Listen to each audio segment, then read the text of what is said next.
नमस्कार, मी दीप्ती कानविंदे। आज मी आले आहे हलवायन रत्नागिरीचं संगीत ताजमहल नाटक बघून। संगीत नाटक आहे खरं तर महाराष्ट्राला पावणे 200 वर्षांची संगीत नाटकांची परंपरा आहे। त्यामध्ये कोकणी माणसाने आणि कोकणच्या रंगभूमीवरच्या कलाकारांनी त्या परंपरेमध्ये आपल्या पद्धतीनं भर घातली। वास्तविक कोकणची रंगभूमी किंवा कोकणचं नमन, दशावतार, खेळ ही खरं तर सांस्कृतिक आमचं संचित आहे। पण गावागावामध्ये उत्सव होतात आणि त्या उत्सवामध्ये नाटक होतंच। त्यामध्ये जर ते संगीत नाटक असेल तर कलाकारांच्या उत्साहाला उधाण आलेलं असतं, कारण त्याला दुहेरी आवरण असतं। एक आवरण म्हणजे भक्तीचं असतं जे त्या गावच्या उत्सवामध्ये असतं आणि नाटकाची एनर्जी असते। ही सगळी एनर्जी गेल्या 2-3 दशकामध्ये उत्सवाच्या रंगमंचावरून स्पर्धेच्या रंगमंचावर आली आणि हलवायांसारख्या सतत नवीन काहीतरी करू पाहणाऱ्या संस्थेनं तीच सगळी एनर्जी स्पर्धेच्या रंगमंचावरून आता हळूहळू व्यावसायिक रंगमंचाकडे न्यायला सुरुवात केली।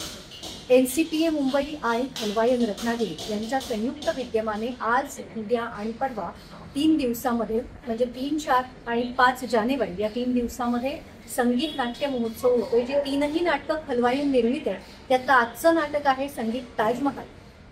नाटक आहे नावावरून आपल्या लक्षात येतच असेल, शहाजहान आणि त्याचा मुलगा औरंगजेब यांच्या नातेसंबंधातलं आणि अनुषंगाने येणाऱ्या ज्या काही गोष्टी त्या सगळ्या गोष्टींचं नाटक आहे।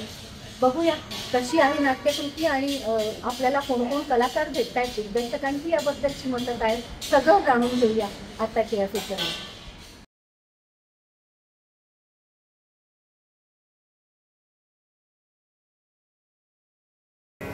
मी ताजमहाल, हो मी ताजमहाल, म्हणजे तुम्ही मला ताजमहाल म्हणून ओळखता। मला पाहायला हजारो पर्यटक आग्र्यामध्ये येतात आणि बादशहाच्या अमर प्रेमाचा संदेश घेऊन आपापल्या देशात परत जातात। अहो पण माझी कहाणी प्रेमाची नसून हिंसेची आहे। भूमिका म्हणजे शहाजहान इतिहासात जे आहे वर्णन, त्याने ताजमहाल बनवला आपल्या मुमताजच्या प्रेमाखातर, तिची आठवण म्हणून खबर बनवली, मंदिराचं मस्जिदमध्ये रूपांतर केलं वगैरे, ही जी कथा आहे, इतिहास जो आहे तो इतिहास या नाटकातून लोकांच्या समोर मांडलेला आहे। त्यामुळे त्यातली शहाजहान ही प्रमुख व्यक्तिरेखा ठरते खरं तर। आणि मग त्या उद्देशाने थोडासा इतिहासाचा अभ्यास आपल्या दृष्टीने। तुम्हाला ते शहाजहान मधलं काय काय आवडलं, म्हणजे शहाजहान कॅरेक्टर म्हणून आवडलं म्हणण्यापेक्षा शहाजहान हा अगदी जरी धर्माभिमानी तुम्ही म्हटलात तरी कलासक्त होता, कलावंत होता, कलेचा भोक्ता होता। मग तो कलाकार कुठल्याही धर्मातला कसलाही असू दे, तो त्याचा आदर करणारा होता। कारण या नाटकामध्ये सुद्धा एक डायलॉग दिलाय की मुघल दरबारों ने कलाकारों की कितनी कदर की जाती आपको मालूम आहे। असा कलेचा आदर करणारा कलासक्त राजा होता। परिस्थितीमुळे काही वेळेला तो असा अडचणीत आला आणि मग त्याने घेतलेले निर्णय हे त्याला बदलावे लागले आणि मग वेगवेगळं काही घडत गेलं। त्यात औरंगजेबासारखा मुलगा त्याचा की जो वेगळ्या विचारांनी दबाव आणून बापाला तसं करायला लावतो, अशा घटना सगळ्यात मी हे दोलायमान स्थितीतला शहाजहान या नाटकामध्ये माझ्या दृष्टीने मला वाटतो। प्रत्येक वेळी त्या प्रसंगानुसार ते वेगवेगळ्या भावभावना दाखवायच्या, थोडासा खूप विचार करायला लागला मला। मी तेच विचारणार होते की काय तुमची मनोभूमिका म्हणा किंवा असा काय विचार प्रक्रिया होती तुमची की आता हा अशा पद्धतीने मी हा शहाजहान साकारू शकतो। हो, नाही तेच ह्या प्रत्येक प्रसंग जे नाटककाराने लिहिलेले आहे शहाजहानचे, त्यातले ते सगळ्या प्रसंगामध्ये त्याची नेमकी मनोवस्था कशी असेल याचा विचार मी केला। ह्या वेळेला हा रिॲक्ट कसा होईल, काय याची मनाची स्थिती असेल, ह्याचे विचार काय असतील शहाजहानचे, तशा पद्धतीने ते माझं हे असेल। अभिनय करताना मी तो विचार केला। आता इथे उदाहरणार्थ एक औरंगजेब, ताजमहाल बांधलेल्या कारागिरांचे जीभ आणि हात तोडण्याची तो हे देतो, त्याला ते पटत नसतं, हे शक्य नाहीये। आणि एवढं करून सुद्धा तो भवानीचे सुद्धा जेव्हा म्हणजे गौहर बरोबर भवानीचं प्रेम आहे, त्या भवानीचे सुद्धा हात तोडण्याची वगैरे आदेश औरंगजेब आपली इच्छा दाबत असतो बापावर। शेवटी तो असं म्हणतो की याच्याशिवाय वेगळा मार्ग नाहीये का माझ्या मुलीला वाचवण्यासाठी। हे आतलं बापाचं हृदय जे आहे ते राजा शहाजहान असला तरी औरंगजेबाने सांगितलं म्हणून दुसऱ्या मिनिटाला आदेश देऊन तो करणारा नाहीये. त्यातला माणूस त्यातली कायम कुठेतरी दिसतो. हा, माणूस दिसतो त्याच्यातला, काय भावनाशील माणूस दिसतो आणि तो दाखवायचा होता आपल्याला, मला तरी वाटतं. एक्झॅक्टली. म्हणजे त्याने मुमताजच्या प्रेमाखातर कबर बांधली, ही जशी त्याची तो भावनाशील तिथे दिसतो तसं ते सगळीकडे दिसतो. मुलीच्या बाबतीत, भवानीच्या बाबतीत, सगळ्या बाबतीत तिथे ती फक्त भव्यता लक्षात आली, एवढं. पण तो मुळात माणूस तसा आहे, भावनाशील, त्या पद्धतीने कलासक्त असा, कलेचा आदर करणारा दाखवलं जाईल. मग ह्या सगळ्या त्याचा विचार करून मी थोडासा मला जमेल तसा रोल मी जास्तीत जास्त चांगला करण्याचा प्रयत्न केला. मस्त झालं, खूप छान झाला आणि प्रयोगही खूप मस्त झाला. भरपूर प्रयोग. माझी इच्छा अशी आहे की थोडस आर्थिक अडचणीमुळे प्रॉब्लेम होतो, नाही तर हे नाटक सर्वदूर जावं अशी खूप खूप इच्छा आहे माझी. आमचे निवास जोशी, तिघांची तर खूप इच्छा आहे की लवकर भरपूर याचे प्रयोग व्हावेत. पण आम्ही ते डायरेक्टली करू शकत नाही, कारण आम्ही आता थोडासा आर्थिक प्रॉब्लेम असल्यामुळे आजकाल याच्यात म्हणजे सगळं पेलवायचं आर्थिकदृष्ट्या थोडंसं सोपं नाहीये ते, म्हणजे डोलारा सांभाळण्यासारखं. हो, कारण वेशभूषा आहे, नेपथ्याचा मोठा अवडंबर आहे, सगळं उभं केलं. म्हणजे आता आर्थिक दृष्टीकोन बोलायचं झालं तर ताजमहालचं नेपथ्य उभं केलं ते आम्ही 1 लाख रुपये किमान मोजले. त्याला इन्व्हेस्टमेंट आहे, अजून ती वस्तू झालेली नाही, हा भाग वेगळा आहे. पण एक चांगला विषय एकतेचा, धर्माधर्मामध्ये ते राहू नये, एकता असा संदेश देणारं हे नाटक आहे, ते लोकांकडे गेलं पाहिजे. खूप मस्त झाला प्रयोग. आणि तुम्ही प्रयोग बघितल्यानंतर तुमच्या लक्षात येईल की राज्यनाट्य स्पर्धेमध्ये इतकी धूम बक्षिसं जी हे नाटक घेऊन आलं, ते का घेऊन आलं हे प्रयोग बघितल्याशिवाय कळणार नाही. खूप खूप आभार सर तुमचे. धन्यवाद.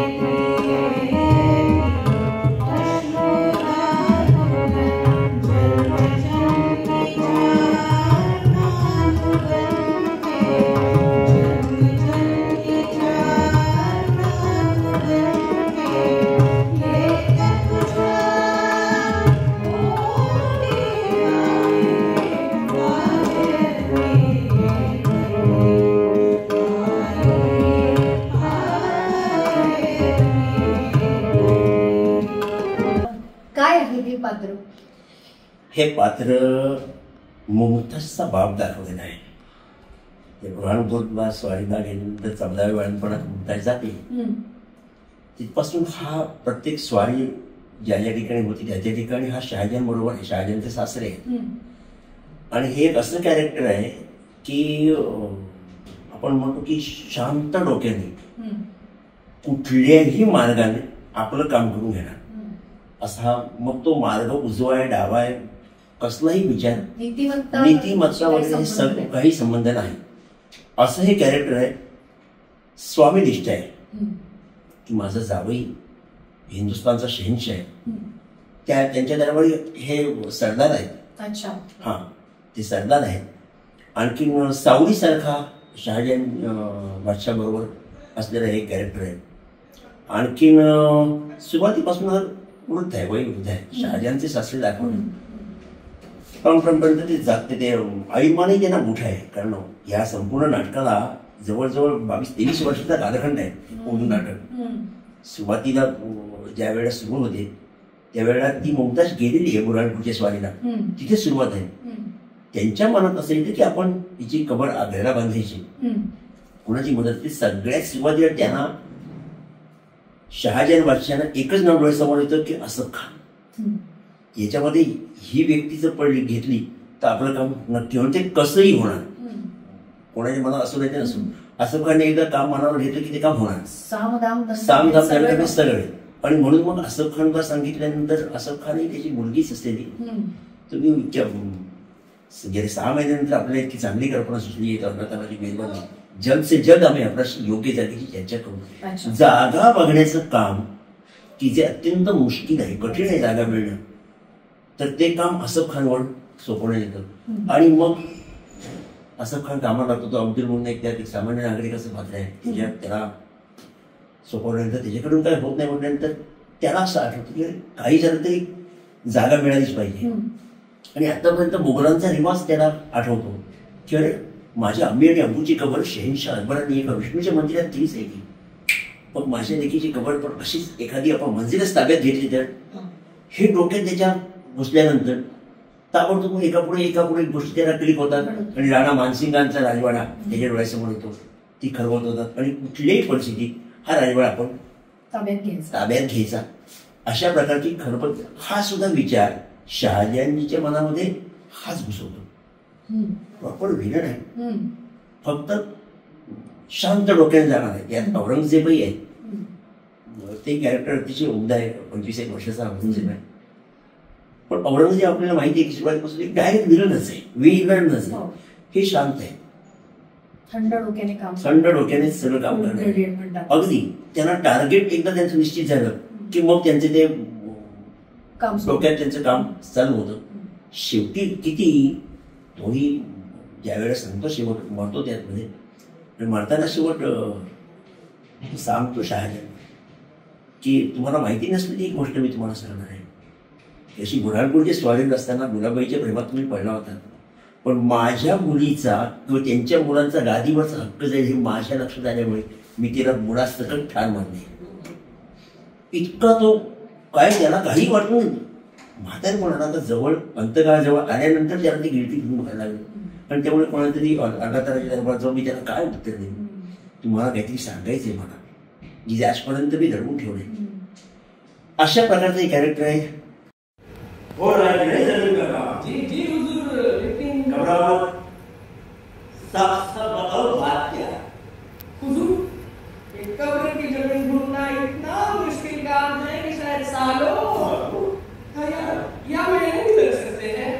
क्या पढ़ते हो?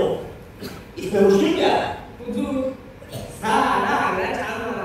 लेकिन किसी जमींदार को ऐसा नहीं लगता कि उसके पास इतनी पाक जगह है कि जिस पर शाही कब्र बनाई जा सके.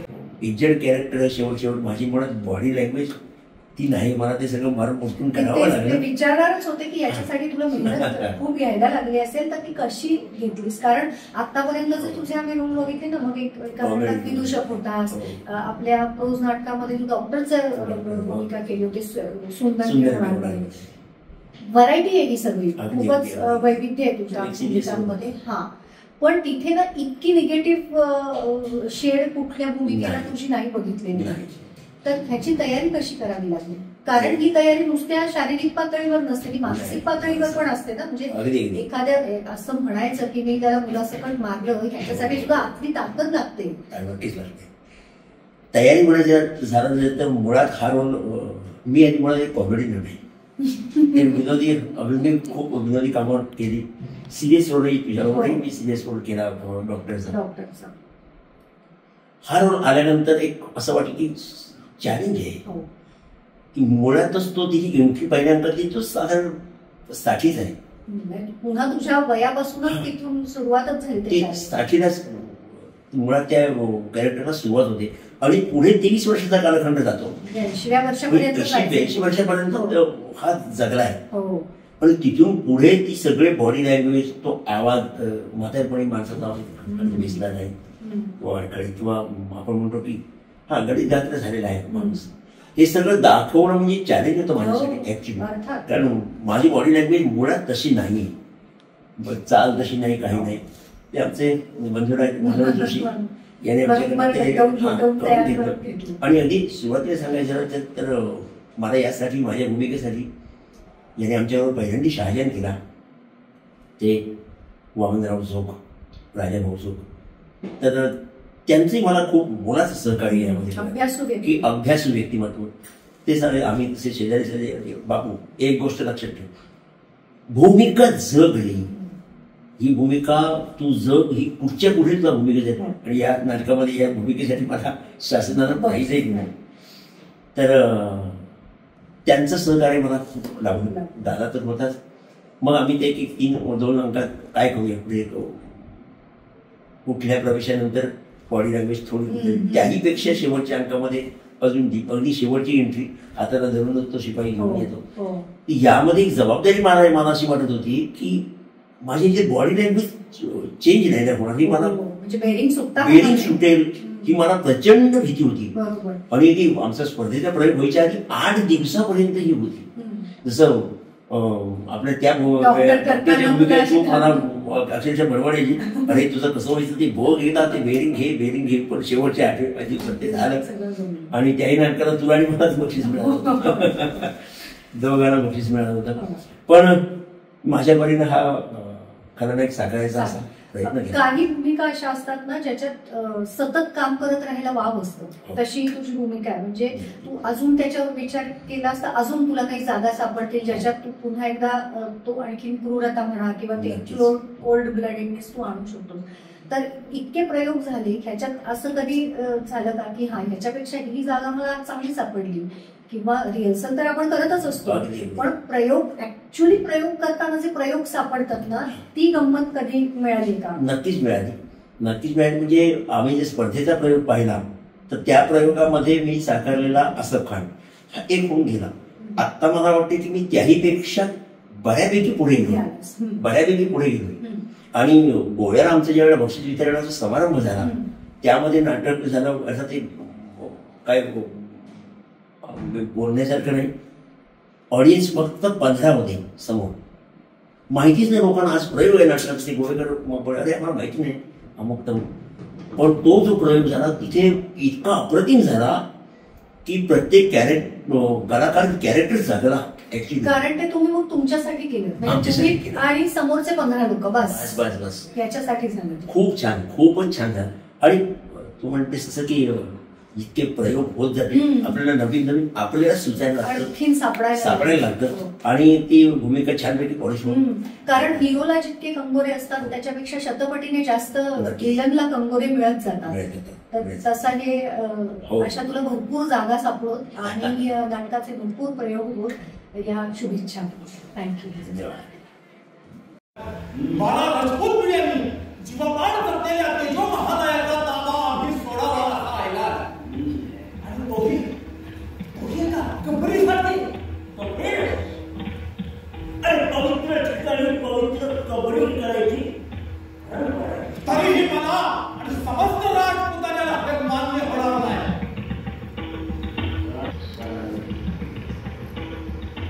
इस कब्र के लिए कारीगर भूमिका का आपको करना है.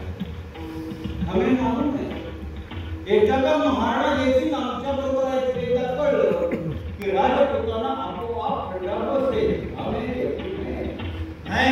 मैं ऐसे अमल नहीं दे सकता. किसकी जमानत? किसकी? आपकी या रसूलुल्लाह ने दोनों की. सदा दोनों की. गौहर ही भूमिका काय आहे आम्हाला समजावून सांग. गौहर बेसिकली शहाजहानची 14वी मुलगी आहे. शहाजहान आणि मुमताज यांच्या पोटे जन्माला आलेली. आणि अनफॉर्च्युनेटली गौहरच्या जन्मानंतर तिची आई वारते. तेव्हा पूर्णपणे गौहरचा सांभाळ जो आहे तिची मोठी बहीण जहां आरा करत असते. आणि ताजमहालचं कन्स्ट्रक्शन तेव्हा चालूच असतं. आणि असं करता करता गौहर 20 वर्षांची होते आणि आपल्या मुलीच्या वाढदिवसासाठी ग्रँड दावत शहाजहान ऑर्गनाईज करतो. त्याच्यामध्ये एक जुगलबंदी ठेवलेली असते त्यांच्या दरबार गायक लाल खान यांच्यासोबत जो तानसेनच्या घराण्यातून येत असतो. आणि लाल खानचाच एक शिष्य जो राजपूत असतो भवानी सिंग त्यांची जुगलबंदी ठेवली जाते गौहरच्या बर्थडेसाठी. तर ती जुगलबंदी इतकी रंगते की ते भवानीला पण आपल्याच दरबारातला एक दरबार गायक म्हणून अपॉइंट करतात. अच्छा. That's where Gauhar is impressed. मग ती अचानकपणे त्या काळात कसं बायका ह्या समोरासमोर येत नव्हत्या, पडद्याच्या मागे असत. तर गौहर स्वतःचा मोह सावरू शकली नाही, बाहेर आली आणि खुश होऊन त्याला मोत्याची माळ गिफ्ट केली आणि तिच्या आईने जो तिच्यासाठी तावीज ठेवला होता त्याला दिला. अच्छा. तो ये है आपकी नाराजगी की वजह. क्या बुराई है हिंदुओं में? अब्बाजान तुमची सख्खी आई जोधपूरचे राजा उदय सिंग राठोडांची मुलगी हिंदूच होती ना? आणि माझे पंजोबा अकबर यांनी सुद्धा संसार केलाच ना हिंदू जोधाबाईंशी. मग याच कुटुंबात जन्मलेल्या मी का नाही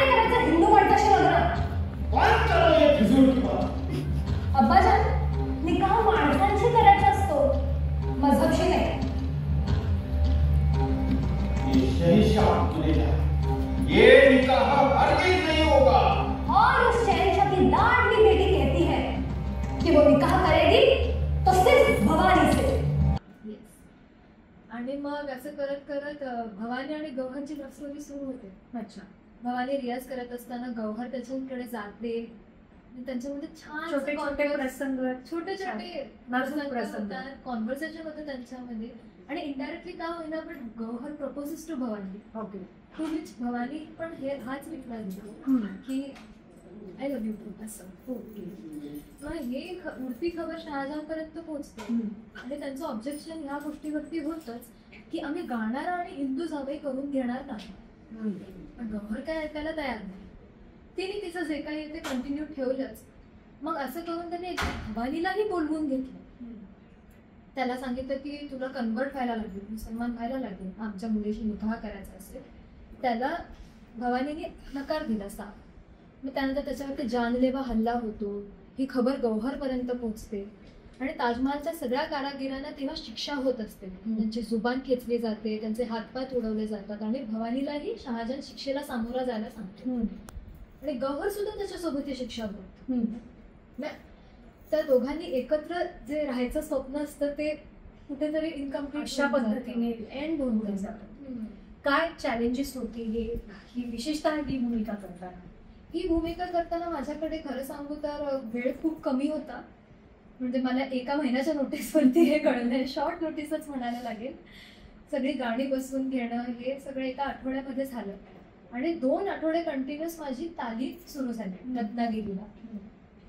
आणि माझं पाठांतर चोख असल्यामुळे मला फार तसे चॅलेंजेस नाही फेस करता आले. पण हो, स्टेजवर वावरणं, असं मेकअप करणं इतका हेवी, मग त्यानंतर ही अशी एवढी ड्रेपरी, गरारा वगैरे काढणं, एव्हरीथिंग इज अ माइलस्टोन दैवतीवरची. म्हणजे एरवी मी साडीमध्ये सगळे कॉन्सर्ट वगैरे करते ट्रेडिशनल, पण एक गरारा घालून स्टेजवरती वावरणं was a new experience for me खरं सांगायचं. म्हणजे भूमिका, तू त्या भूमिकेत शिरल्याचा पण या सगळ्यामुळे या गेल्यामुळे फील आला असेल. गाणी बसवतानाचा काय वेगळा अनुभव होता? म्हणजे ह्या विशेषतः ह्या नाटकासाठी काही वेगळी तयारी करावी लागली का तुला? कारण शास्त्रीय संगीत शिकतेस, गातेस तू, कॉन्सर्ट शास्त्रीयच्या होतात. बरोबर. गाणी शिकताना कसं आहे, ही गाणी पण खूप कॉम्प्लिकेटेड आहे. म्हणूनच विचारलं. एका रागातून दुसऱ्या रागात स्विच व्हायला हे खूप लक्षपूर्वक करायला लागायचं. नाहीतर ते घसरलं की एकदा गेलं. तर ते सतत ऐकून, सतत एकामागे एक म्हणून जिरवून म्हटलं तरी चालेल, ते ऍब्झॉर्ब करायलाच लागलं. पण आपल्याला वाटतं की हे मी निभवू शकेन की नाही, काय होईल काय नाही, पण मला ते निभवता आलं. म्हणजे गात असताना तुला तो स्वरही सांभाळायचा आहे, तुला ते एक्सप्रेशन्सही हवे, शिवाय तुला मागचा पुढचा 2 प्रसंग लक्षात ठेवायचे. ती सगळी तशी तारेवरची कसरत आहे. हे तुझं कितवं नाटक आहे? म्हणजे संगीत नाटक म्हणून? संगीत नाटक म्हणून हे पहिलंच नाटक आहे माझं. अच्छा.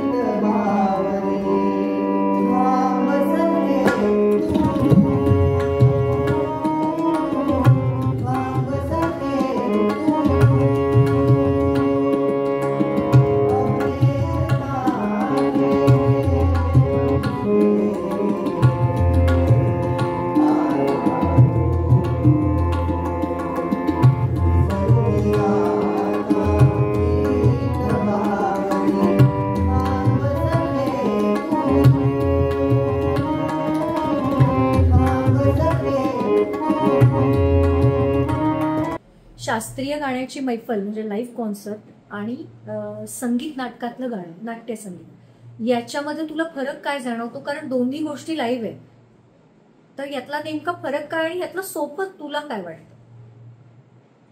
कसं आहे, संगीत नाटक आणि लाईव्ह कॉन्सर्ट हे दोन्ही स्टेजवरती परफॉर्म करायच्या गोष्टी आहेत. पण सोपं असं मी नाही म्हणणार, कारण की दोन्हीला वेगवेगळे चॅलेंजेस आपापल्या सगळ्यांनाच फेस करायला लागतात. तर लाईव्ह कॉन्सर्टमध्ये कसं असतं की एखादा एक्सपेरिमेंट केला किंवा एखादं काहीतरी म्हणजे चुकून चुकलं तर ते तेवढं लक्षात येत नाही. हे लाईव्ह कॉन्सर्ट शेवटी काय उत्स्फूर्तपणे येण्याची गोष्ट आहे. संगीत नाटकात किंवा म्हणजे तर नाट्य असेल, गाणी असतील, हे सगळं बसवूनच केलं पाहिजे असं माझं मत आहे. हेच मी शिकले. तर मग सेट करून गाणं आणि परफॉर्म करणं हे नाटकासाठी ठीक आहे, नाटकासाठी तसंच असलं पाहिजे, नाटकात एक्सपेरिमेंट करून नाही चालत, पण लाईव्ह कॉन्सर्ट्समध्ये तिकडे जे सुचेल ते करून मोकळं व्हावं असं आहे. ह्या संगीत नाटकाच्या निमित्ताने संगीत रंगभूमीवर पहिलंच पाऊल टाकलंयस. नुकतंच तुझं आता पार्श्वगायनाचं पण काम सुरू झालंय हळूहळू. लाईव्ह कॉन्सर्ट्स तर तुझ्या चालूच आहे. अशीच भरपूर काम करत राहा, भरभरून तुझ्याकडे सगळं येत राहू आणि जितकी जास्त काय म्हणायचं संगीत नाटकं करत राहा आणि पार्श्वगायन तर चालू राहूच दे आणि शास्त्रीय संगीताची कास अशीच धरून ठेव. तुला खूप साऱ्या शुभेच्छा तुझ्या भरभरून करिअरसाठी. Thank you so much.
नाटकाचा दिग्दर्शक हा नाटकाचा कणा असतो. तो सगळ्या गोष्टी एकदम दिसतात त्याला. तुम्ही जेव्हा कुठलंही स्क्रिप्ट हातात घेता तेव्हा दिग्दर्शक म्हणून तुमचा विचार नेमका कुठून सुरू होतो? ज्यावेळी कुठलीही स्क्रिप्ट एखादं नवीन म्हणा किंवा जुनं ह्याच्यावेळी माझ्या ताब्यात येतं, कमीत कमी 5 ते 6 वेळ मी ते वाचतो. पहिल्यांदा एक गोष्ट म्हणून वाचतो, नंतर कथा म्हणून वाचतो, नंतर त्याचे प्रवासाचे टप्पे म्हणून वाचतो. पुढचा मुद्दा येतो की लेखकाला काय म्हणायचंय त्याचा विचार करतो. त्याआधी मुळात मी माझ्या मनाशी समजून घेतो की कुठल्याही नाटकाचा प्रवास असतो की सुरू झाला की तो एकदम हाय स्पीडने जात नाही, त्याला मध्ये थांबावं लागतं, मध्ये स्पीड द्यावं लागतं, कधी बॅकफूटवर आणावं लागतं. या सगळ्याचा विचार करून त्याची बांधणी डोक्यात तयार झाली की मी म्हणतो की ठीक आहे हे नाटक आपण करू शकतो. म्हणजे मुळात लेखकाला काय म्हणायचंय हे मुळात मी समजून घेतो आणि ते लोकांपर्यंत कसं पोचवायचंय. आणि ज्यावेळी कुठलंही स्क्रिप्ट येतं त्यावेळी प्रथम विचार करतो की माझी संस्था आणि माझे कलाकार, तर माझ्या संस्थेत जे कलाकार आहेत त्यांची मला कॅपॅसिटी माहिती आहे किंवा त्यांची रोल करायची पद्धत माहिती आहे. मी त्याआधी बघतो आपल्याला झेपेल का याची खात्री झाली की मी घेतो. पण मुळात वाचन करणं आणि ते पोचवणं त्याचा विचार मुख्य करणं. 6 ते 7 वेळ जेवढे स्क्रिप्ट वाचन होतं तेव्हा मी त्या नवीन लेखक असेल तर लेखक आणि मग सांगतो की ठीक आहे हे नाटक मी सादर करू शकतो. जसं म्हणजे हा तुम्ही स्क्रिप्ट वाचन ते नाटक उभं राहणं ह्याचा जो प्रवास आहे, ताजमहालच्या बाबतीत तो प्रवास कसा होता? कारण नाटक नवीन आहे. डॉक्टर विद्याधर रोग स्वतः प्रचंड अभ्यास या विषयावर करून म्हणजे त्यांचा संगीत हा अभ्यास अधिक हे लालित्यपूर्ण लेखन हे एक अप्रतिम संगम आहे. तर ते स्क्रिप्ट जेव्हा हातात आलं तेव्हा कशी सुरुवात केली, कुठून सुरुवात केली? मुळात ही स्क्रिप्ट माझ्या हातात यायला कारण आफळे बुवा, चवदत्ता आफळे त्यांच्याकडे स्क्रिप्ट गेलो होतो. म्हणजे बरेच संस्थांकडे गेलो होतो असं मला ते मागवून झालं. आणि मग त्यांच्याकडे गेल्यावर त्यांना असं वाटलं की ठीक आहे मनोहर करू शकतो. म्हणजे कर्णेश्वर उत्सव असतो संगमेश्वरला, त्या ठिकाणी मला हेरव जोगळेकरला त्याने बोलून घेतलं. निवास जोशी मी असे आम्ही गेलो आणि ते म्हणाले असं असं ओळखीचं पुस्तक आहे आणि हे पुस्तक मी जेव्हा संशय कल्लोळ केलं त्या ठिकाणी माझं वाचून झालं होतं. ते आले होते तिथे वाचा आणि तेव्हा म्हटलं की नाही मला शक्य नाही करणं. कारण वाचलं होतं, कथा चांगली होती, अभ्यासपूर्ण कथा होती, शब्द चांगले होते. म्हटलं मी सर नाही करू शकत, माझी कॅपॅसिटी नाही. माझ्या वेळी आपली गोमळ्यात नाही तू करू शकशील. मग आम्ही आपले वन म्हटलं की आपण याचं वाचन करूया. पण ते कपॅसिटी आपली नाही असं तुम्हाला म्हणजे का वाटण्यामागचं कारण काय? मुळात काय झालं होतं की तसा विचार केला तर स्फोटक विषय आहे. अच्छा. त्याला पूर्ण माहीत म्हणजे त्यांची अभ्यास पूर्ण आहे, त्याला पुरावे दाखले आहेत, दिलेत त्यांनी, हो. दाखले दिले, त्यातले कॅरेक्टर असणं आणि ती मांडणी करणं. आणि मुळात माझ्या माहितीनुसार 40 ते 42 प्रवेशांचं त्यांचं नाटक होत आहे. आणि मी नाटकं करताना आधी राज्यनाट्य उद्देश असतो आणि मग ते 5-25 प्रयोग मी करतो. आणि मग एवढं नाटक ते एडिट करणं, परत ते आणणं, आणि लेखक नवीन होते.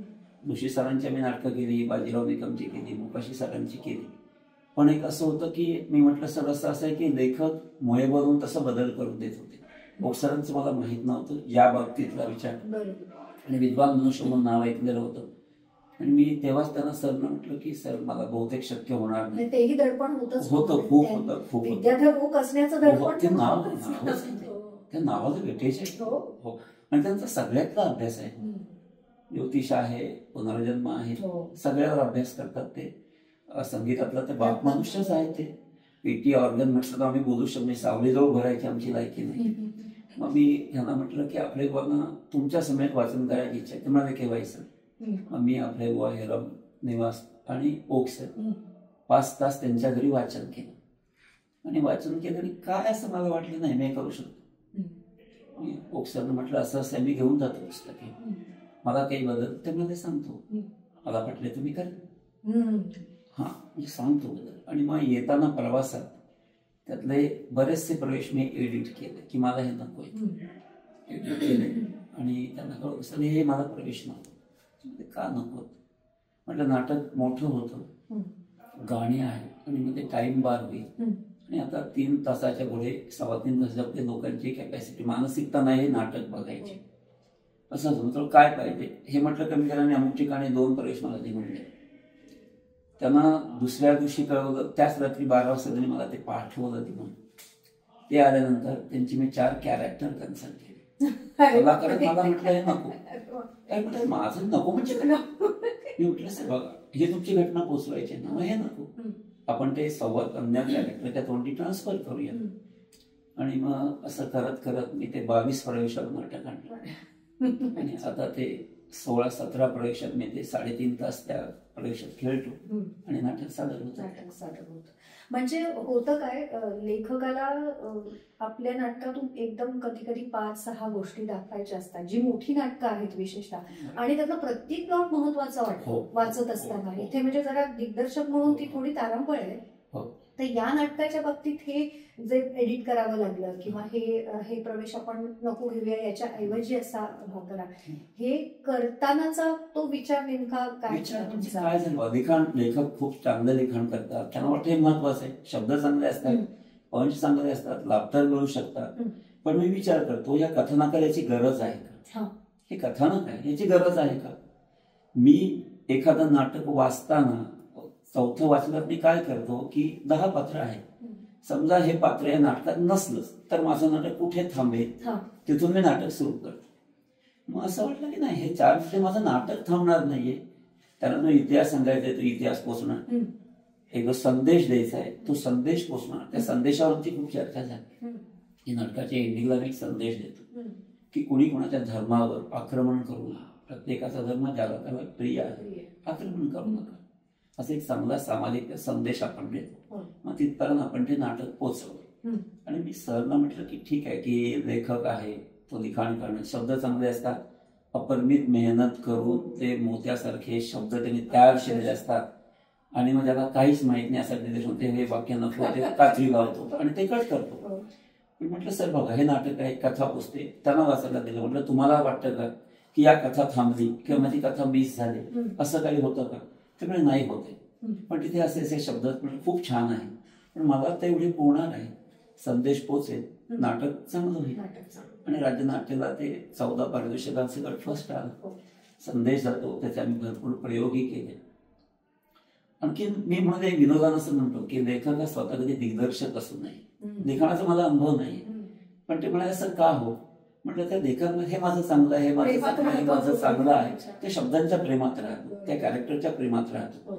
बरं शेवटी एखादा इमोशनल सीन एका नाटकात तुम्ही किती वेळ देऊ शकता, बंधन पडतं आणि मुळात गरज आहे का? मी विचार करतो यातला एकच पात्र आहे, हे समजा नाटकात आणलंच नाही तर माझं नाटक कुठे थांबेल, किती फरक पडेल.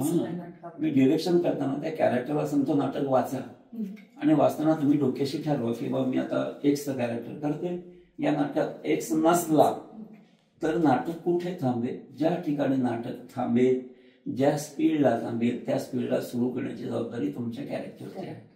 हे तुम्ही डोक्यात बांधलं की नाटक तुमच्या भूमिकाही चांगले होते, दिग्दर्शकही लागणार नाही.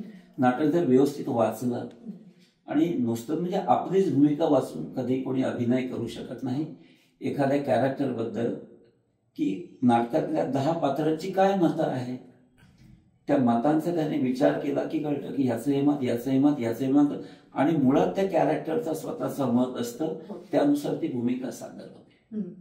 की काही काही कॅरेक्टर समोर येत नाही, वाटे म्हणतात हा एक संज्ञा असं करायला नको होतं, नाटकातला अभिप्राय असतो तो वाचायला पाहिजे, म्हणजे त्याला करायला नको होतं एवढं वाचण्यात का आपला अभिनय व्हावा लागतो, तो झाला की ती भूमिका चांगली होते. मधल्या जागा वाचणं किंवा मधल्या जागा अभिनीत करणं ज्याला आपण म्हणतो ते. आणि म्हणून मी ओक्सरनं म्हटलं की ज्यावेळी माझी पहिली तालीम सुरू होईल त्यावेळी नाटक हे लेखकाचं राहणार नाही, ते दिग्दर्शकाचं राहणार आहे. आणि 4 तालमा साधारण नाटकाच्या 4 तालमा शिल्लक असं मी डायरेक्शन करत नाही, त्या कॅरेक्टरमधून नाटक हे तुमचं आहे, हे तुम्ही करायचं. फारच मोठे चुकायला लागले तर फक्त सूचना करतो आणि त्यांना सांगतो की 3री बेल झाली की नाटक तुमच्या ताब्यात जाणार आहे, तिथे दिग्दर्शक असणार नाही, लेखक असणार नाही, आणि नाटक 15 मिनिटं झाली की नाटक तुमचंही राहणार नाही, ते प्रेक्षकांचं होणार आहे. मग ते काय करतील त्याच्यावर तुमचं श्रेय अवलंबून. हे म्हणजे नाटक सजवत मुळात हे भरजरी नाटक आहे. होय, शब्दांच्या दृष्टीने सुद्धा आणि सांगीतिक मूल्यांचं सुद्धा. याला बाकीच्या ज्या अनुषंगिक गोष्टी आहेत म्हणजे सेट आहे, त्याचं म्युझिक आहे, गाण्यांचं संगीत आहे, याचा पुन्हा स्वतंत्र विचार दिग्दर्शक म्हणून करावाच लागतो. म्हणजे त्या जागा देणं हे काही काम नाहीये दिग्दर्शक. आणि तो 2 प्रकारे करावा लागतो. मला नाटक सादर करायचंय, माझ्या संस्थेला कधी परवडेल का, प्रत्येक आर्थिक परिस्थिती प्रत्येक संस्थेची आहे, मग त्यातलं चांगलं काय करता येईल. दादा गवडे तेंडुलकर सर त्यावेळी दादा होते, आम्ही चर्चा केली कलर कॉम्बिनेशन काय असतं. एक ताजमहालचा पडदाच मी 45,000 रुपयाचा करून आणला. त्यावेळी ताजमहाल मी वास्तवतेत आणत होतो की ती वास्तू बोलायला लागते म्हणून एक आनंद पाटणकर तो ताजमहालची भूमिका करायचा. 6 प्रवेश साकीर इंडिया आधी असा होत्या, तो नाटक पुढे नाही. त्याचा तो ताजमहालचा पडदा हा गोव्यातून तयार करून घेतला. शहाजहान पाठीमागे ताजमहाल सिंबॉलात्मक देतो आणि तिथून तो ताजमहाल सुरू होतो. मी ताजमहाल बोलतोय, ती वास्तू आपलं मनोगत सांगते, हा एक हेतू मनात होता. त्यामुळे ताजमहालचा पडदा गेला, शहाजहान माल केला. रस्त्यावर ते सीन आहे, दिल्ली आग्रा तिकडचं नाटक आहे, मग तिथे काय झाडं असू शकतील त्याचा थोडा विचार करून ते सगळे पडदे गोव्यातून तयार करून आणले.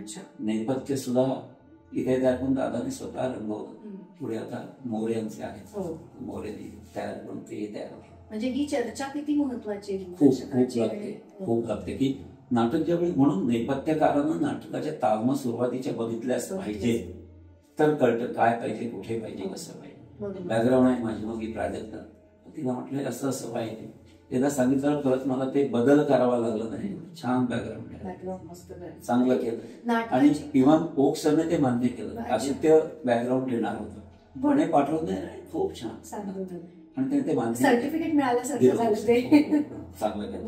आणि एवढं एडिट केलं नाटक. ओक्सर स्पर्धेला बघायला आले होते आणि नाटक झाल्यावर मला म्हणाले की माझ्या मनातलं ताजमहाल तू सादर केलं.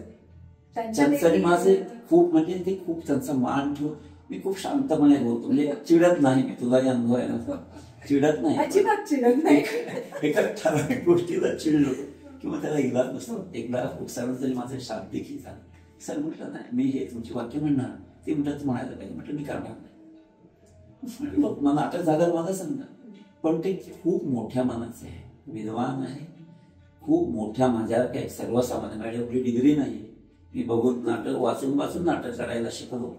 कुठली पार्श्वभूमी माझ्या घरात म्हणजे तशी मोठमध्ये वडील नाटकातून कामं करायचं, रोसाईचा अनुभव नाही. बघून अनेक बघून ते वाचून त्याचा विचार करून नाटकं केली. पण एक समाधान वाटलं की सांगितलेले थोडे ओक्सर चिडले नाही, ते बदल करून दिले. गाणी मला पाहिजे होती करून दिली, तिथे ते घालून दिली. आणि ज्यावेळी स्पर्धेत रिझल्ट पुढे लागला, नाटक झाल्यावर मिठी मारून सांगितलंय की माझ्या मनातला ताजमहल तू सादर केलास. क्या बात आहे. माहिती या सगळ्या 14, 15, 16 पारितोषिकांपेक्षा हो, ते खूप मोठं पारितोषिक आहे. कारण हे म्हणजे ते तुम्ही म्हणालात तसं हे मोठं मन आहे. एकदा आपल्याकडनं कलाकृती गेली की त्याच्यावर आपला हक्क नाही सांगत राहता का मग प्रत्येक वेळेला. मग दिग्दर्शकावर विश्वास टाकून केलेलं काम आहे. तो विश्वास कसा टाकला म्हणून इतकी सुंदर तो टाकला. सुरुवातीला काही दिवस आला आमच्या शादी कसं झालं करूया मग ते स्वतः आलेले सर करून बघूया काय पेजवर दुसरा डायरेक्टर नवीन तुम्ही काही करू शकता दुसऱ्याकडनं करके देखेंगे. हा कितवा प्रयोग आहे आपला? 14वा प्रयोग असेल. मध्यंतरी प्रयोग ठरले होते पण कोविड साधन आहे. आणि असं आता आमच्या आता भवानीचं काम करणारा ह्याला व्यावसायिक लागेल अजिंक्य पोंक्षे. त्यामुळे आज एक 4 ते 5 तरुणात आता मोठेपणा नाही. हा खरं चूक आहे की एवढ्या कमी तरुणात प्रयोग करायचाच नाही. पण महोत्सव डिक्लेअर झाला, पर्याय नव्हता, व्यास नाही कलाकार उभा राहिले. क्या बात आहे. भरपूर याचे प्रयोग होत राहत. कारण तुम्ही मगाशी जसं म्हणालात नाटकाच्या शेवटी चांगला संदेश येतो. तो संदेश पुन्हा प्रेक्षकांपर्यंत म्हणजे नाटक इतकं अप्रतिम आणि ताकदीचं माध्यम आहे हे सगळं पोहोचवण्यासाठी. तो संदेश पोहोचवण्यासाठी म्हणून या नाटकाचे भरपूर सारे आता गरज आहे. आता जे काही सामाजिक व्यवस्था राजकारण म्हणणार नाही, जे काही सुरू आहे ना त्या ठिकाणी असं होणं गरजेचं आहे. तर सगळे वादच मिटून खरं याच्यासाठी भरपूर प्रयोग होत राहत. अशा शुभेच्छा खलबानला आणि तुम्हाला सुद्धा. थँक्यू.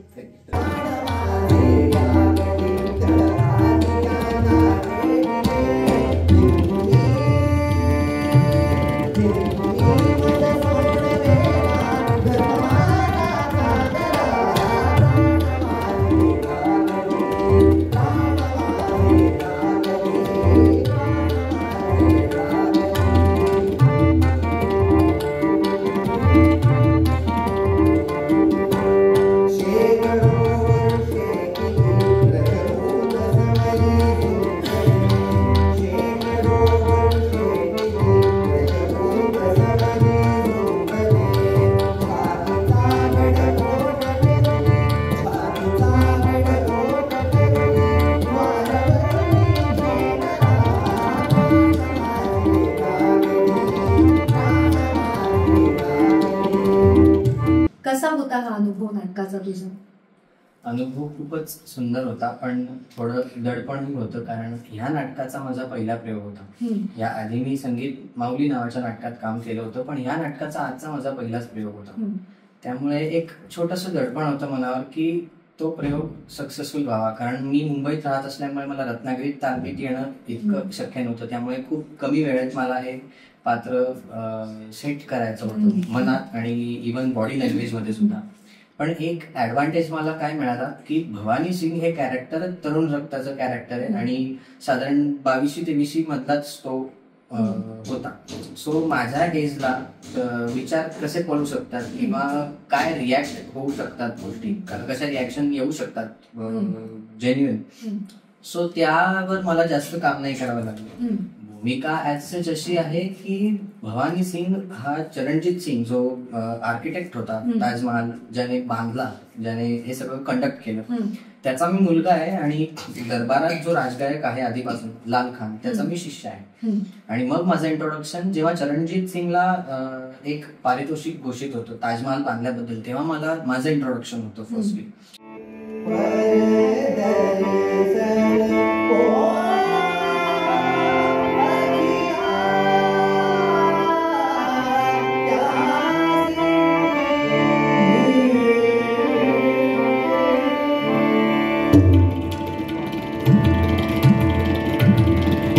त्यानंतर माझं गाणं बादशहाला शहाजहानला आवडून मग नंतर ते मला दरबारात राजगायक म्हणून घोषित करतात.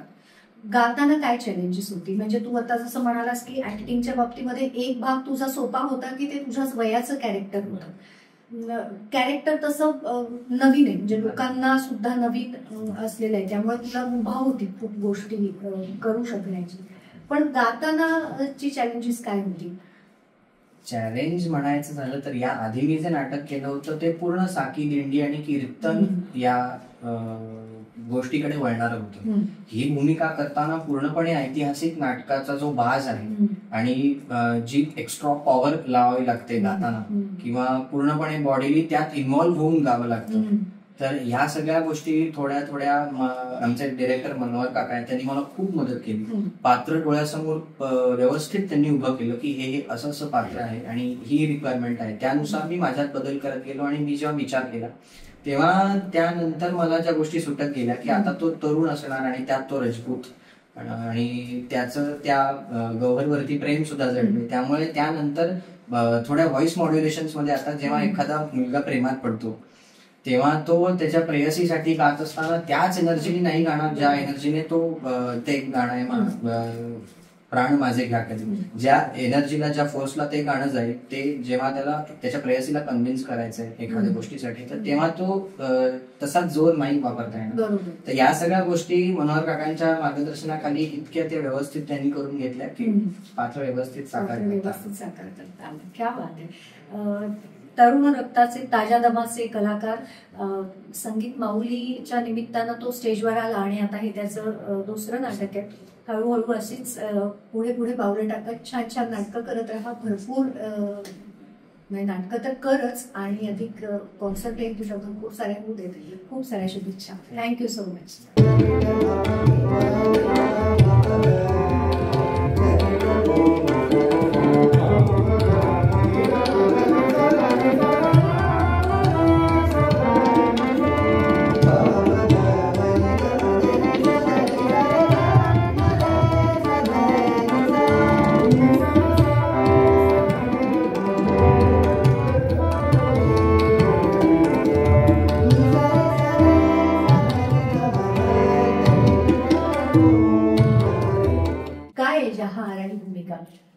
जहारा ही शहाजहानची सगळ्यात मोठी मुलगी. म्हणजे शहाजहानची जेव्हा 6वी पत्नी गेलेली आहे तेव्हा तिची सगळ्यात छोटी मुलगी गौहर, या गौहरला तिने आईच्या मायेप्रमाणे सांभाळलेले, कारण ही सगळ्यात मोठी मुलगी. आणि ही जहारा ही अगदी कर्तृत्ववान स्त्री आहे. नंतर तिने राजस्थानामध्ये जाऊन खूप मोठं साम्राज्य निर्माण केलं. पण तिने या सगळ्या मुलांना सांभाळून त्यांचं पालन पोषण करून त्यांना चांगलं छान मोठं केलेलं आहे. आणि त्यात गौहर ही तिची सगळ्यात लाडकी मुलगी, सगळ्यात शेवटचं पती आहे शहाजहानचं. त्यामुळे तिने आईच्या मायेने तिला सांभाळलेलं आहे आणि ती भूमिका मी नाटकात मी करते. म्हणजे तसं बघायला गेलं तर आईला रिप्लेसमेंट आहे आणि भूमिका तर बहिणीची. म्हणजे ही दुहेरी जबाबदारी आहे. सादर करताना बहीण सादर करायची आणि माया आईची करायची, तिच्यावर किंवा औरंगजेबावर सगळ्यांना. कारण फक्त औरंगजेब तिचंच ऐकतोय. अच्छा. ती जेव्हा काही गोष्टी त्याला समजावून सांगते की तू वडिलांशी तंटा करू नकोस, भांडू नकोस, तेव्हा तो फक्त जहाराच ऐकतोय. अच्छा. मोठी ताई म्हणून तो मान तिला आहे जातो. तुला गाण्याच्या बाबतीत इथे किती वाव आहे किंवा कुठली गाणी आहे? मला गायला पण एवढा वाव नाहीये किंवा अभिनयाला पण फार वाव नाही. एकदम छोटीशी भूमिका माझी आहे. सुरुवातीला अंगाई गीत आहे. म्हणजे तू मगाशी म्हणालीस असं की आईच्या म्हणजे आईची भूमिका बजावायची पण आहेत ताई. तर पहिली जी अंगाई गीत आहे तर ती तिच्या म्हणजे गौहरला घेतलेले तिने हातात आणि तिला ती झोपवते. तेव्हा पहिलं गाणं हे अंगाई गीताने सुरुवात आहे. म्हणजे नाटकाची स्पर्धा उघडला की पहिली सुरुवातच मुळी अंगाई गीताने.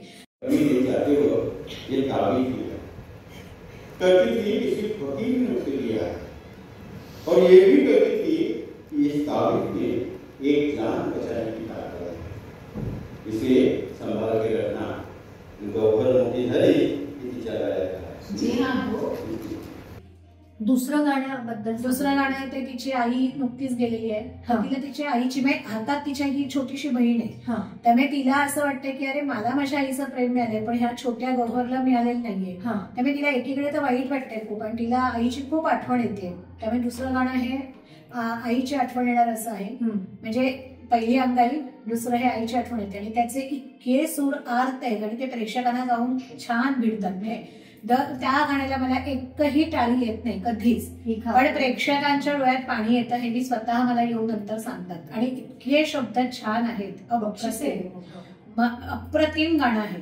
त्यामुळे ते दुसरं ते गाणं आहे. आणि तिसरं जे गाणं आहे ते माझं भैरवी रागात नाही सुरुवात. रंजनी भैरवी आपण शेवट घेतो कार्यक्रमाची, म्हणजे कुठल्याही नाटकात. तर इथे भैरवी मध्यात आहे म्हणजे बरोबर. काय प्रयोजन असेल असं म्हणजे मला असं वाटतं की इकडे शहाजहान तर सगळा पैसा ताजमहाल बांधायला उठतोय आणि इकडे औरंगजेबाला अशी भीती वाटते की अरे हा जर पैसा तिकडे ओतला तर फौज उभी करायला तो सगळा पैसा कमी पडणार आहे. त्यामुळे त्यांच्यात तंटे सुरू झालेले आहेत घरातलं राजकारण. आणि तिला म्हणा ती अशी कंटाळलेली आहे राजकारणालाच, कारण ती आईची भूमिका बजावतेच आहे, मोठी ताई असं आहे. तर त्यामुळे ती असा विचार करते की एकदा हे संपून जाऊ दे, तो ताजमहाल पूर्ण होऊन दे, म्हणजे तरी ह्यांच्यातले तंटे मिटतील. आणि म्हणून मला असं वाटतं की भैरवी ही एका म्हणजे भैरवी आपण कधी म्हणजे म्हणतात तर एका नव्या मैफलीचा उदय पण असतो. तर म्हणून मला असं वाटतं की सरांनी म्हणून ती अशी भैरवी गाणं बांधलेलं असणार. कारण संगीत काय विचार केलेला असू शकतो कारण हे सगळं बांधलं. आणि त्या गाण्यात सुद्धा शब्द इतके छान आहेत की तुमच्या समोर ताजमहाल उभा राहील, इतके शब्द त्याचे छान आहेत. म्हणजे 4 मनोरे अमित दालने, सुरेख शब्द आहेत. शुभ्र पत्थरी कोंदणा तुरी, हिरे माणके रत्ने लेवणी, अगम्य अद्भुत अभिनव नक्षी, दुसरी कुठे पहा. इतके शब्द छान आहेत त्या गाण्याचे. म्हणजे मला 3 गाणी आहेत, अगदी छोटीशी भूमिका आहे, पण मला ती गाणी सगळी आवडलेली आहेत, इतकी छान आहेत. मस्त. तू वेगवेगळ्या म्हणजे खलवायांसाठी वेगवेगळ्या नाटकांमधून भूमिका केल्यास, त्यातली मला वाटतं 2-3 नाटकं नवीन 3 नवीन नाटकं, एक नाटक जुनं. संगीत म्हणून या नाटकाचं वैशिष्ट्य तुला काय वाटतं? एक तर चाली गोड आहे, एकदमच छान पहिलं. दुसरं म्हणजे राजघराण्यात जो दरबार गायक आहे त्यांचा, तर तिथे त्याला साजेशी जी मैफल हवी तर ती मैफिल ह्याच्यात आहे. अत्यंत छान आहे. 10 मिनिटाची ती मैफिल आहे आणि खूपच छान. पण म्हणजे गायकाचा कस 2 गायक तिथे चांगलेच झाले. नंतर जी भूमिका सावनीने केली आहे ती पण एकदमच छान आहे. तिची सगळी लाईट अंगाने जाणारी गाणी आहेत, मस्त आहे. परत क्रूरा अधमा हे एकदम म्हणजे तिथे एकदम आवाजाचा कस लागेल, गायकीचा कस लागेल असं ते गाणं आहे. आणि सगळेच हिंदू मी गाणं आहे. म्हणजे हे गाणं लिहिणं आणि त्यात सादर करणं आम्ही म्हणजे कलाकारांचं पण कौतुक आहे. त्यामुळे खूपच छान आहेत गाणे, अप्रतिम. आणि शेवट हे एक ईश्वरा ते पण खूप छान आहे की शांतता नांदू दे, म्हणजे सगळ्यांनी सर्व धर्म समभाव असं त्या ज्याच्यावर आहे थांबवून तुम्ही कुठलाही भेदाभेद करू नका असं त्या शेवटचा गाणं संदेश त्या गाण्यात दिलेला आहे. आणि ते संगीत पण तसंच आहे त्यामुळे की शांत मन होऊन प्रेक्षक घरी जातात. मी तिथे भैरवी सरांनी वापरलेली नाहीये, तर हा संदेश पण आहे की भैरवी त्यांनी आधी हे केलेलं आहे माझ्या गाण्यात कधी होईल ताजमहाल. आणि इथे छान भूप राग आहे तिथे. बरं, जो छान आहे. सकाळी जातो पण त्याचा भाव इतका छान आहे, इतकं छान, अतिशय ते इतकं सायलेंट गाणं म्हणजे आपल्याला समाधान मिळेल ते गाणं ऐकून, इतकं छान आहे. आणि त्याचे शब्द तर सगळ्याच गाण्यांचे छान आहेत, लेखन छान आहे, खूपच छान. म्हणजे जसं चांगलं नाटक हे नाटक संपल्यानंतर सुरू होतं खऱ्या अर्थाने. लोकांच्या डोक्यात जेव्हा ते नाटक सुरू होतं तेव्हा ते नाटक सुरू झालं असं समजतो, तसं हे ताजमहाल नाटक आहे. संगीत काय म्हणायचं, संगीत दिग्दर्शकाने म्हणजे डॉक्टर विद्याधर रोखनी संगीत देऊन इतकं नाटक भरजरी केलंय. हे खरंच लाजवाब शब्द, म्हणजे अशी संपत्ती वाटावी असे शब्द आहेत आणि तशाच त्या संपत्तीमध्ये भर घालणाऱ्या या सगळ्या चाली आहेत. स्मिताताई त्यातला एका गायक अभिनेत्रीचा रोल पार पाडते. भरपूर प्रयोग होत या नाटकाचे आणि सगळ्यांना हे नाटक मस्त बघायला आमची खूप इच्छा आहे. खूप प्रयोग होत कारण ज्वलंत विषय आमचा. हो, त्यामुळे नक्कीच होते. खरं शुभेच्छा तुम्हाला. थँक्यू. Yeah.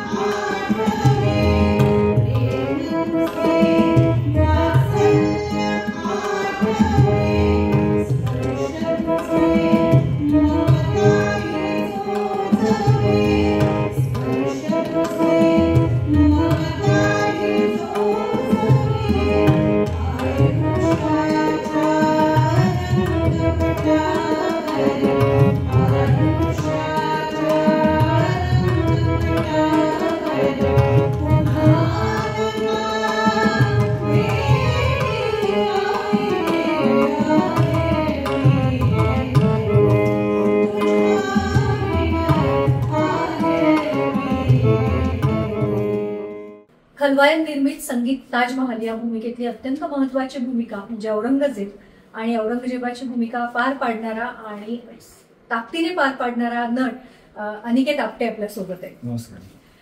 अनिकेत, भूमिका काय आहे तुझी या नाटकामधली? कारण तुझा जो वेश आहे, गेटअप आहे, हा तरुण दिसतो. काय रोल आहे तुझा?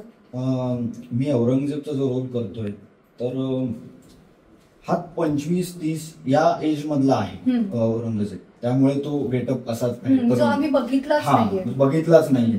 कारण कुठच्याही नाटकात, सिनेमांमध्ये तरुण औरंगजेबची भूमिका कुठेही झालेलीच नाही. शिवाजी महाराजांच्या काळातले चित्रपट आले किंवा नाटकं झाली मोठी मोठी, तर त्याच्यामध्ये एजेड औरंगजेब आहे. त्यामुळे हा जो तरुणपणीचा औरंगजेब आहे तो नाहीच कुठे म्हणजे आलेला होता. त्यामुळे तरुण औरंगजेब करताना त्याची जी काही बॉडी लँग्वेज आहे ही तुला म्हणजे काय अंदाज बांधावा लागला असेल की हा असा करत असेल, तर हे सगळं करताना मेहनत काय घ्यावी लागली किंवा काय चॅलेंजेस वाटले?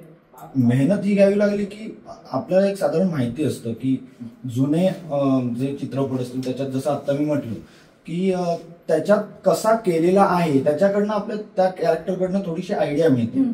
इथे काहीच आयडिया नव्हती.